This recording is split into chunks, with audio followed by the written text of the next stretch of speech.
Welcome to the Tesla Economist. Please hit the thumbs up and remember to subscribe. You can follow me on Twitter and talk to me on Patreon.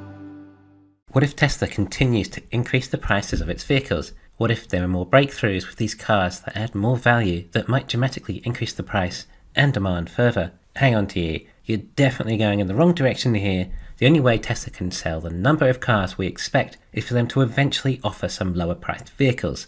Their prices are already far too high. Sure, makes sense. I mean, supply and demand, right? Yeah, except the thing is, Tesla have broken the supply and demand curve. It doesn't fit with Tesla, mainly due to supply being so limited. It doesn't matter if Tesla charged $1 million per vehicle, they still couldn't make any more. I mean, they raised their prices recently, and the demand for their Model Y in the US now has a waiting list until sometime next year. That is not how supply and demand works. For starters, just imagine if you felt that Teslas were just going to keep getting more expensive.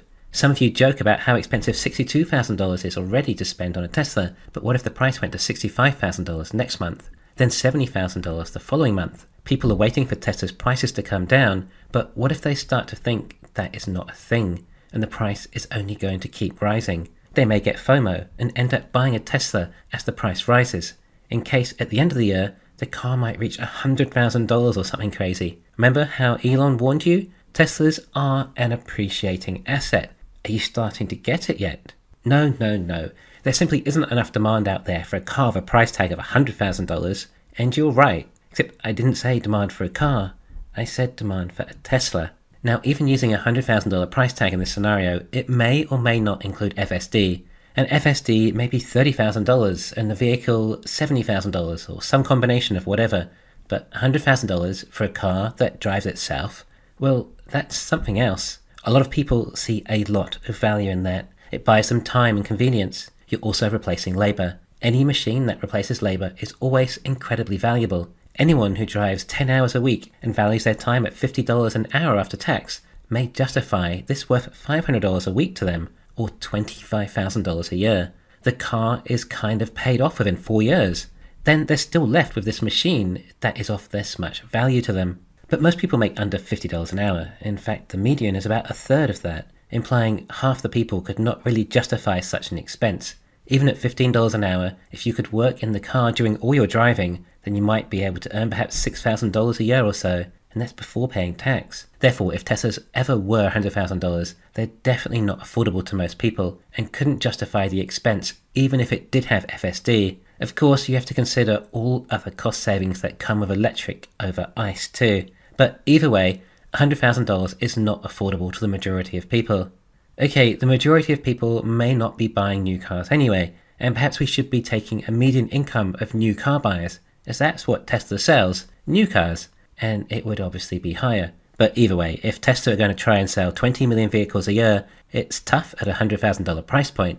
What am I talking about then? Why do I think Tesla can possibly continue to raise their prices, yet still get this much demand, especially if they have FSD? Yes, FSD adds tremendous value onto a vehicle, just like not having to pay for gas or servicing or engine repairs.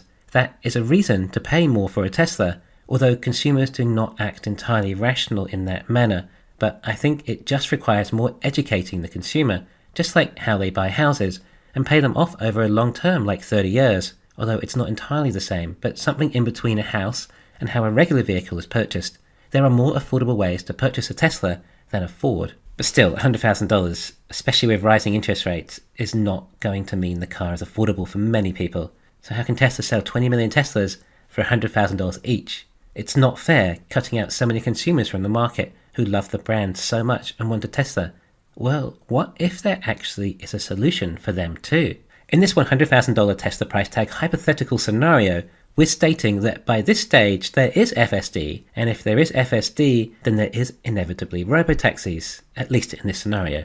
Do you see where I'm going with this now? Buying a Tesla when Robotaxis are a possibility doesn't mean you're just buying a car, but you're buying a business on wheels. What if, to pay for a Tesla, it requires a side business? You managing a Tesla in the Robotaxi fleet. You buy your Tesla on finance, or perhaps even Tesla finance it for you. Tesla may even give you this car with no deposit down, and you just have to make the payments. Except the payments are not cheap, and no way most people can afford them. Except now, they do have a Tesla which is capable of going out and making money for them. And all that needs to be done is to make sure the vehicle is kept charged, stored somewhere, and kept cleaned and maintained. Then, after a few years, the car is paid off. The owner has done their service of managing a Tesla in the fleet, and they get this free Tesla. Granted with much higher mileage and used, but what other alternatives were there? There won't be any other cars you can buy that will drive itself. You own this vehicle for life, and you could choose to put it back in the Robotaxi fleet whenever you like to earn income again. Hang on, there is no way people would want to put their brand new Tesla in the Robotaxi fleet. Okay, but what was their other option? Get it? It's this way or no way. Of course, aside from purchasing perhaps a used one, which may cost even more than a new one anyway, as you likely had to wait for this Tesla a while when ordering. Sure, you could buy a legacy or Chinese EV perhaps, but I doubt they'll be that cheap anyway, and no potential to make any income. Anyone who wants a Tesla can have one if they're willing to work for it. I don't think, nor want Tesla to vertically integrate to owning their own robotaxis. I know we think that perhaps when Tesla get their ex-lease vehicles back, then that will be Tesla's army of robotaxis, but it wouldn't be in line with the mission. It should be left to the owners to look after these vehicles. I don't like the business model so much if Tesla start managing their own fleet, and I will explain it in a full video. I did pull $100,000 out of the air, by the way, just because it's a big number that I could use to still give you an idea of how good a value Tesla will be when it can enter vehicles into a robotaxi network. There may be a Model 3 for just $50,000 and then $30,000 for FSD or something, and you have to purchase the FSD if you want to join robotaxis, or perhaps you use subscription model. In fact, Tesla may end up including FSD in all cars maybe, and simply raise the price of the cars. I don't know, probably needs more thought. My point is, don't look at the price tag and try and compare it to ICE or the competition. Try and establish how much value is in these vehicles in the first place. I don't think Teslas would raise their prices this high, of course. I think they want to keep their customers happy and give as many Teslas to everyone as possible. But at the same time, I think it's also their objective to incentivize as many robotaxis as possible and robotaxi driving. As I have stated before, robotaxis are the most value Tesla can reach per vehicle they make. However, they are not the way of making as much profit per customer. Tesla can still make more profit selling cars when they're not so supply constrained. There will, of course, at least hopefully, be competition, which will also aid in keeping prices down too. I thought it was just interesting to view how different we need to think of pricing when it comes to EVs and autonomous vehicles. Remember, although it may take a robotaxi 200,000 miles or so until it's paid itself off, there is still probably another good million miles left on that car. Again, another new paradigm of cars that last 5 or 10 times longer than ICE cars and offer more continued value for money. I honestly can't believe my Model 3 Performance was almost half the price of a BMW M3. They are exceptional value still today, but it's still a new product and the market is still figuring it out. Thanks for listening. Please hit the thumbs up and subscribe. You can follow me on Twitter and talk to me on Patreon.